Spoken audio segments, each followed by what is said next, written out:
So here we have what looks to be a pine plantation, but is actually not. This is not planted. This is just caused by fire. And this is pitch pine, a native pine tree. It has very small cones that open right after fire. So before fire, they'll be closed and they'll just accumulate for a couple years like this, just preserving the seed. And then after it senses fire, the cones will open up due to the heat, right following a fire. And then beneath each scale here, there's 2 seeds. And these seeds will come down and create these little seedlings next year. So this was burned last year, or this spring. And these seedlings are literally everywhere. They're carpeting the entire ground. So in a few years, these are going to be much bigger. And after about 10 years, these seedlings will be hopefully immune to fire. Not all of them, but hopefully they should not be too affected by fire, and they should have their nice fire-resistant bark on them. So pitch pine has 2 or 3 needles per fascicle here. This one has 3. And oftentimes the same tree has both types. And sometimes it can be confused with Virginia pine, because Virginia pine also has small cones. But Virginia pine always has 2 needles, and they're very short. They're actually shorter than this usually. And it's much more scrubby. It doesn't really get to massive sizes like this. Another thing about pitch pine, I'm not seeing any epicormic sprouting, but it has the capacity to epicormic sprout. It's one of the only pines that can do that, which is very cool. And epicormic sprouting is just making a bud come out under the bark and having like a little branch come out here. Not many pines can do that. Usually they just grow at the very top. So pitch pine is the dominant tree here, but there's also some other fire-dependent species here. So down here we have Partridge pea. It's a legume, Fabaceae. Native, it's an annual, so it only lives 1 year. And it has these nice yellow flowers on it. I can't focus. There we go. That one's not fully open. They'll get much bigger than that. So this only lives 1 year. And the seeds just stay in the ground.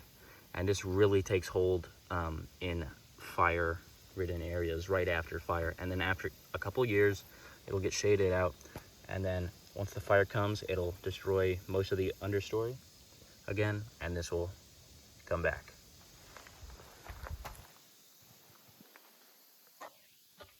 So there are a couple other trees here other than pitch pine. A few of them, the most common ones are sassafras, black oak, and red oak, and some hickories. So here's sassafras, obviously. One of the most distinct trees we have. The leaves smell very good. Smell like lemon, a little bit of peppery scent, and they're actually edible. And sassafras doesn't always have these 3 lobes. Here's a leaf that doesn't have any lobes, and it can also have 2 lobes per leaf, like this, like a mitten. But if you do see 3 lobes on a tree, it's always sassafras. Another very distinctive characteristic of sassafras is the green bark right there on young twigs. And then the mature bark will be very flaky, or not flaky, very ridged, almost like a chestnut oak. But they don't get that big. They will get maybe a foot in diameter, and then they will hollow out and die. There's not many mature sassafras here. It's basically the only thing in the understory though, almost, besides this black oak.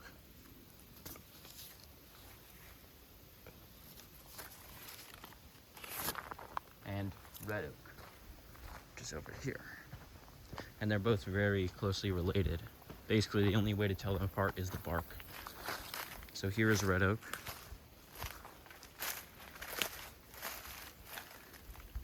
It's got like ski tracks down the bark. And black oak is over here. And they're both in the red oak group. Here's black oak. So it does have ski tracks on the upper portion, but down here it's more blocky and black. Very dark. There's more sassafras. And there are a couple hickories coming up here. So what gives an advantage to the oaks is their long taproot, which they can readily regenerate from whenever there's a fire and it burns the top portion, because it just stores a lot of energy and then they can just shoot back up right after a fire. Same thing with these hickories, except these hickories are much slower growing.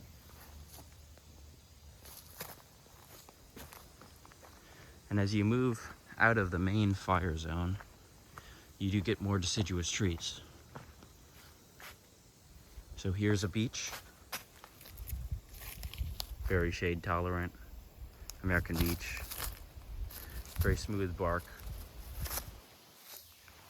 Here is an American elm. Leaves kind of scratchy, but not too scratchy, and the bark is usually covered in moss. That's a pretty big specimen. Most of the American elms are dying or dead.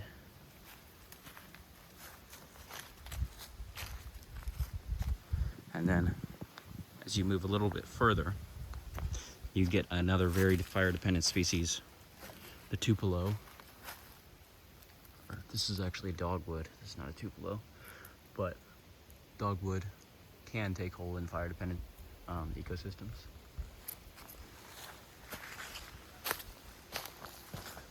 But it's very slow growing.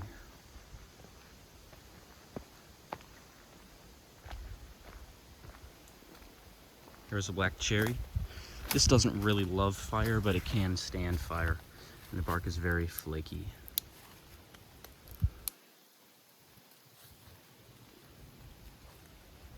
So fire has always been a part of this ecosystem, especially on the ridge tops where it's much drier. And in the fall time, when there's very little rain, it burns very easily, and also in the springtime. So what the Wayne National Forest has been doing is periodically burning every couple of years. And that is what has created this pitch pine forest, which is very rare. Usually whenever I find pitch pine, it's 3 trees. That's it. Just in the middle of a ridge top. It's never like this because not very many people burn their forests anymore, or at least do controlled burns.